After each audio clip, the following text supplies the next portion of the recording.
आजिर एही खबरटी राज्य पई नुआ नुह बरं प्रत्येक योजना केवल कागज कलम रे सीमित रही जाउथबारु आम राज्य प्रत्येक क्षेत्र में तलपटु नंबर 1।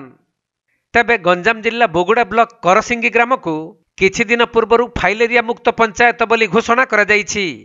किंतु दुखर कथा सही पंचायत रे प्राय 10 जन ऊर्ध्व लोक माने फाइलेरिया रोग रे पीड़ित थिबा जणा पड़िछि।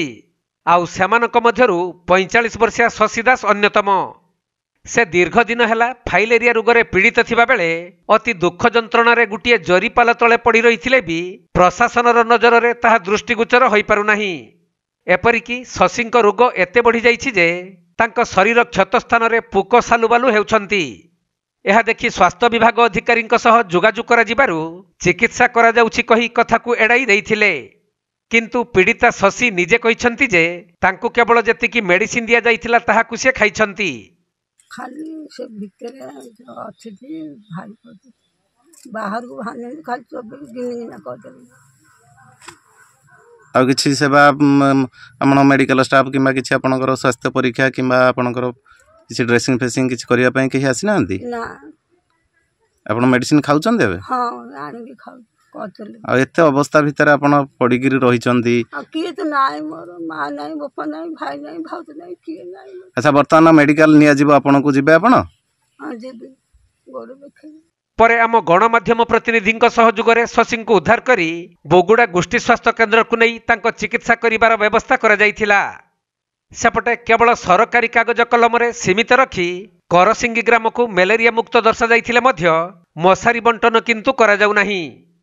तेबे एही अंचल रे मशांक दौरात्म्य लागि रहिथिबारु एही रोग को नहीं भयभीत अवस्था रहिछंती ग्रामवासी। तेणु जदि स्वास्थ्य विभाग यार उचित तदंत करी शशी को उपयुक्त स्वास्थ्य सेवा जोगाई देवा सहित ग्रामवासी को मशारी जोगाई दियंते ताहले एही ग्रामटी फाइलेरिया मुक्त ग्राम होई पारंता बोली ग्रामवासी माने मत रखिछंती। मलेरिया अछि 10-15 जन अछंती आ चिकित्सा तांगर किछि हेई पारुनी। से अबहला रे मशा कामुले अन्य लोक भी हेई पारिबो। तेणु मशा अछंती ए पाइखना है जोगुर बेसी मशा होउछंती। सफा करना लोक मैंने न सफा कले मशा निश्चय हम। ड्रेन भी सफा रहुनी आ ड्रेन सफा रहा मशा कमते कौन हाँ आ समस्त कौन मशुरी पाई जदि बांधिक रखी पार ना कि समस्त बांधि पार मशुरी मशुरी जदि मिलता लोक सुरक्षित टे रुहते आ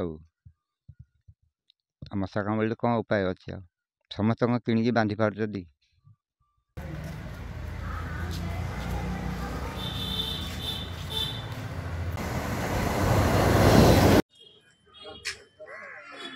गंजाम जिल्लारू जगन्नाथ साहू रिपोर्ट कोणार्क लाइव।